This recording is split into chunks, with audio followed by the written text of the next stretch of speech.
ಕಂಡ ಮೇಲೆ ನಾನಿನ್ನು ಬದುಕಬೇಕು, ಅದನ್ನು ಕೊಡು ಇದನ್ನು ಕೊಡು ಎಂಬುದಾಗಿ ಕೇಳುವಂತ ದುರಾಸೆ ನನ್ನದಲ್ಲವೇ ಅಲ್ಲ. ಕೇಳಿಕೊಳ್ಳುವುದು ಒಂದೇ ಒಂದು ವಿಷಯ, ಏನು? ಹುಟ್ಟು ಸಾವಿನ ಜಂಜಾಟ ನನಗೆ ಬೇಡವೇ ಬೇಡ. ಕೈವಲ್ಯ ಎನ್ನುವಂತಹ ಪದವಿ ನನಗೆ ಕೊಡಬೇಕು.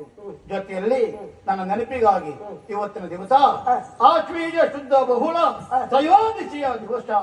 ಈ ದಿವಸದಲ್ಲಿ ತಂದೆ ತಾಯಿಂದರಾದಂತಹ ಲಕ್ಷ್ಮೀ ನಾರಾಯಣರನ್ನು ಕಂಡಂತಹ ಈ ದಿವಸ ಇದೊಂದು ಪರ್ವಕಾಲದ ಪರ್ವದಿನವಾಗಿ ಪರಿಗಣಿಸಲಿ ನಿಮ್ಮನ್ನು ನಾನು ಕೇಳಿಕೊಳ್ತಾ ಇದ್ದೇನೆ. ನರಕಾಸುರ, ರಾಜ್ಯೋತಿಷ್ಯಪುರದಲ್ಲಿ ಇಲ್ಲಿಯವರೆಗೆ ನಿನ್ನ ಆಡಳಿತ ಮಾತ್ರ ಅಲ್ಲ, ಸ್ವರ್ಗವನ್ನು ಕೈವಶ ಮಾಡಿಕೊಂಡು ಬಹಳಷ್ಟು ಹೆಮ್ಮೆಯ ಗಿರಿಯನ್ನ ಗರ್ವವನ್ನ ಮೆರೆದವನಿದ್ದೀಯ.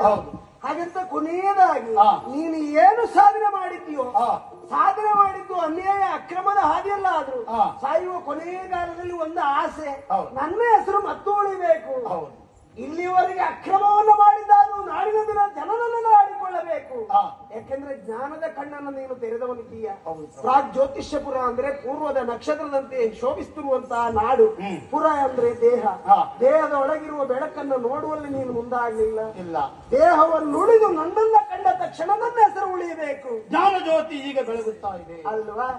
ಆಗಲಪ್ಪ, ನಿನ್ನ ಹೆಸರು ಉಳಿಯಬೇಕು.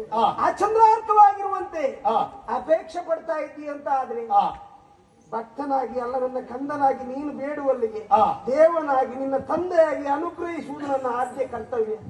ಆಗಲಂತೆ ಆಶ್ವೀದ ಶುದ್ಧ ಬಹುಳ ತ್ರಯೋದಶಿ ಎಂದು ನೀರನ್ನು ತುಂಬಿಸಬೇಕು.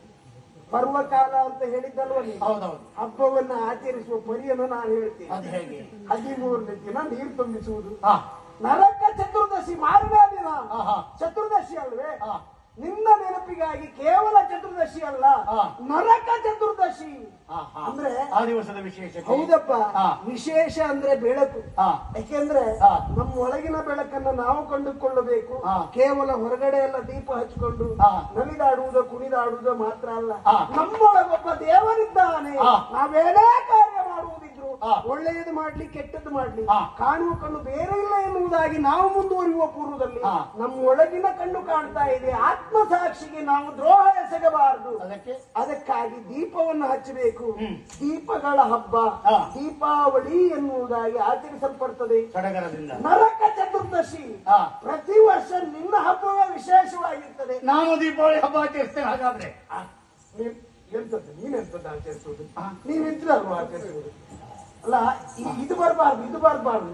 ಹಬ್ಬ ಬಂತು, ನಾನು ದೀಪಾವಳಿ ಆಚರಿಸ್ತೇನೆ, ಈ ಮನಸ್ಥಿತಿ ಯಾರಿಗೂ ಇರಬಾರ್ದು. ಈ ದೀಪಾವಳಿ ಹಬ್ಬದ ಕುರಿತಾಗಿ ಅತಿ ನಿರೀಕ್ಷೆ ಒಳ್ಳೆಯದಲ್ಲ. ದೀಪ ಹಚ್ಚುವುದನ್ನು ಮರಿಬಾರದು. ತಂದೆ, ಹಬ್ಬ ಆಚರಿಸಬೇಕು ಅಂತ ಹೇಳಿದ್ಯಾ?